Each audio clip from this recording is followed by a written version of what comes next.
Perkembangan industri otomotif di Indonesia, khususnya industri mobil, telah mengalami pesatnya kemajuan dalam beberapa tahun terakhir. Hal ini menjadikan tingkat persaingan semakin ketat.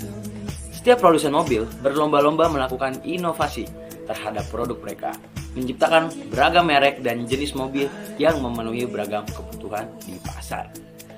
Dengan banyaknya pilihan, tersedia konsumen kini dihadapkan pada tantangan untuk lebih selektif dalam memilih produk yang sesuai dengan kebutuhan mereka.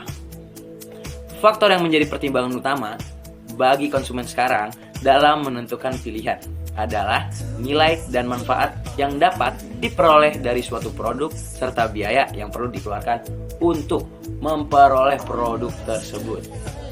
Di tengah persaingan yang ketat sekarang, para produsen otomotif berusaha untuk menarik perhatian konsumen dengan menawarkan berbagai keunggulan. Nah, ini menarik nih. Baik dari segi desain, fitur, maupun performa. Misalnya, dalam kategori mobil low MVP. Nah, kita ambil contoh satu, Toyota Avanza. Menjadi salah satu produk yang sangat diminati oleh konsumen di Indonesia. Dalam waktu singkat ini, Toyota Avanza berhasil memperoleh pangsa pasar yang luas berkait dengan mesin yang irit, fitur dan kenyamanan, dan harga yang sangat relevan. Nah, selain itu, perkembangan sektor transportasi lainnya seperti layanan ojek online ataupun Gojek juga menunjukkan adanya perubahan pola konsumsi masyarakat Indonesia. Gojek yang hadir di Palembang sejak tahun 2015 ini memberikan alternatif transportasi yang lebih cepat dan terjangkau bagi masyarakat kota. Tidak hanya itu, Gojek juga memiliki layanan-layanan yang dapat mempermudah aktivitas sehari-hari masyarakat seperti GoFood, GoCar, dan juga GoSend.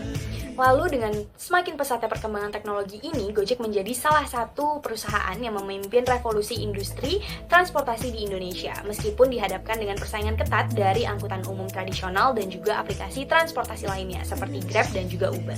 Semakin beriringnya waktu, perusahaan-perusahaan pun juga makin berkembang dan modern.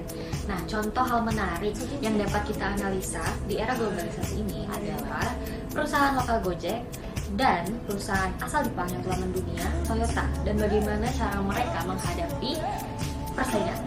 Nah, dengan menganalisa penerapan strategi-strategi perusahaan Gojek dan Toyota di tengah pasar persaingan global, dengan mengkaitkannya dengan teori-teori dasar manajemen, kita dapat menggali kelemahan atau kekuatan dari kedua perusahaan tersebut dari cara mereka beradaptasi dengan dinamika era globalisasi ini.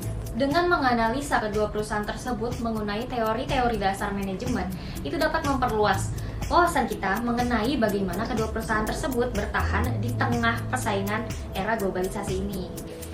Terdapat manfaat penelitian yang dapat dikaitkan dengan dua perusahaan yang telah dibahas, yaitu Gojek dan juga Toyota, di mana masing-masing perusahaan ini memiliki manfaat penelitian yang sama jika dilihat dari aspek-aspek yang akan dijelaskan setelah ini. Maka dari itu, aspek yang pertama adalah manfaat praktis, di mana penelitian ini dapat dijadikan sebagai acuan untuk perusahaan teknologi di Indonesia maupun multinasional, yang dapat diartikan bahwa ini dapat membantu perusahaan atau sebuah startup yang baru merintis sebagai acuan dalam perkembangan perusahaan tersebut.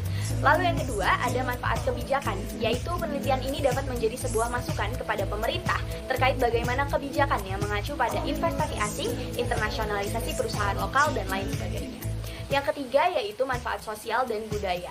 Penelitian ini dapat menunjukkan bagaimana perusahaan yang serupa dengan Gojek dan juga Toyota berkontribusi terhadap tenaga kerja lokal Indonesia, seperti dapat mempertahankan ciri khas budaya negara Indonesia.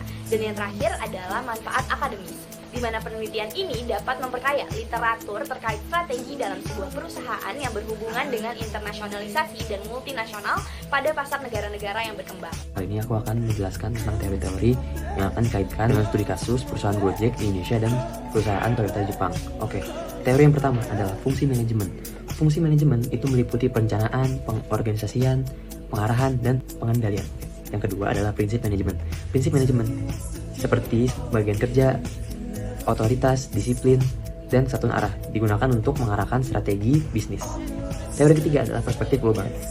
Perspektif global itu membahas bagaimana perusahaan beradaptasi dengan pasar internasional.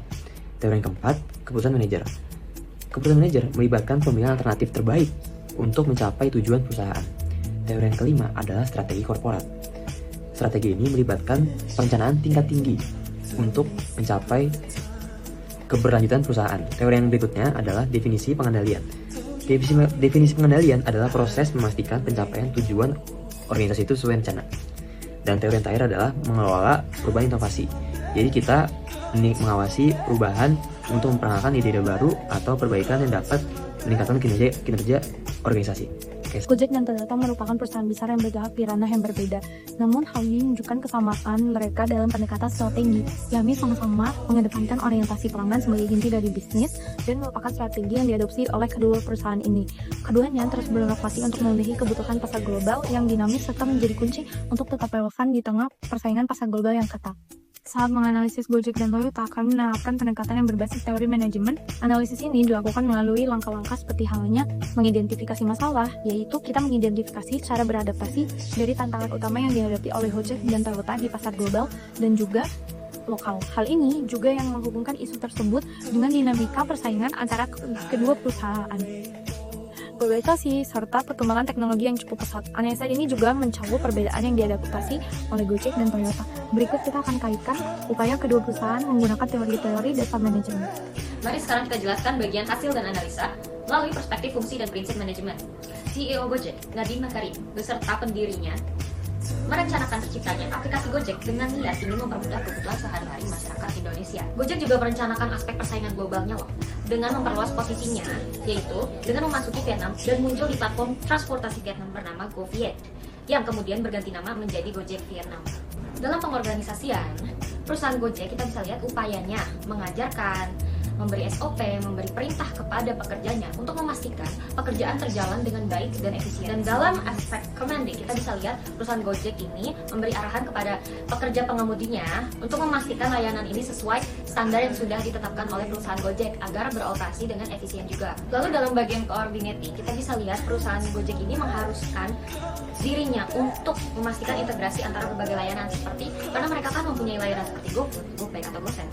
Nah, tim dari perusahaan atau tim pasar global tersebut harus memastikan seluruh bagian dari aplikasi itu berjalan dengan lancar dan terkoordinasi, dalam arti menjaga kestabilitasan aplikasi atau layanan tersebut yang ada di aplikasi. Lalu, controlling yang dilakukan oleh perusahaan Gojek yaitu memantau kinerja melalui layanan dan feedback yang mereka dapat, kemudian bertindak setelah feedback tersebut agar pelanggan tetap puas. Visi dari CEO Toyota, Akio Toyoda, merencanakan terciptanya Toyota untuk mobilitas yang lebih baik dan kuat melalui inovasi teknologi. Tahapan controlling Toyota di Indonesia dilakukan dengan cara mengawasi kinerja operasional dengan sangat ketat. Toyota melakukan coordinate di Indonesia melalui penyelarasan fungsi seperti produksi, distribusi, dan pemasaran melalui komunikasi yang efektif antar divisi dan mitra untuk menjaga kelancaran operasional. Nah, dari hasil analisa ini, kita juga bisa menarik hasil studi perspektif pengendaliannya.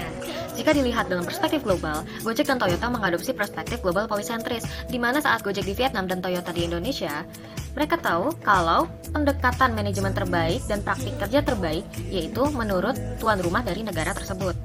Dan dalam keputusan manajer, yaitu mengidentifikasikan tantangan yang dihadapi, kemudian setelah menganalisis masalah-masalahnya, kemudian mereka memilih pilihan alternatif yang paling efisien. Lalu keputusan yang mereka akan pilih harus diambil secara bersifat rasional dan dibantu oleh peran intuisi. Aspek penerapan kelola inovasi Gojek bisa kita lihat dari caranya mengembangkan dan menambahkan layanan baru seperti GoSend, seperti GoFood, dan GoPay untuk memenuhi kebutuhan pengguna yang semakin beragam. Proses inovasi ini didorong oleh riset pasar, teknologi canggih, dan adaptasi cepat terhadap perubahan tren serta preferensi konsumen. Kemudian, di lain sisi, Toyota juga mengelola inovasi dengan fokus pada pengembangan teknologi ramah lingkungan, seperti kendaraan listrik, hybrid, dan hidrogen, serta penerapan sistem smart mobility. Inovasi ini didorong oleh riset dan pengembangan yang berkelanjutan, serta respon terhadap kebutuhan pasar global yang semakin mengutamakan keberlanjutan dan efisiensi. Strategi korporat Gojek dan Toyota dalam persaingan global itu adalah untuk berfokus pada 3 aspek utama, yaitu pertumbuhan, stabilitas, dan pembaharuan. Selain itu, adaptasi terhadap tantangan globalisasi dan pemanfaatan teknologi menjadi kunci keberhasilan dalam menghadapi perubahan pada konsumsi masyarakat. Dengan strategi yang tepat, perusahaan dapat terus berkembang di tengah persaingan pasar yang semakin kompetitif.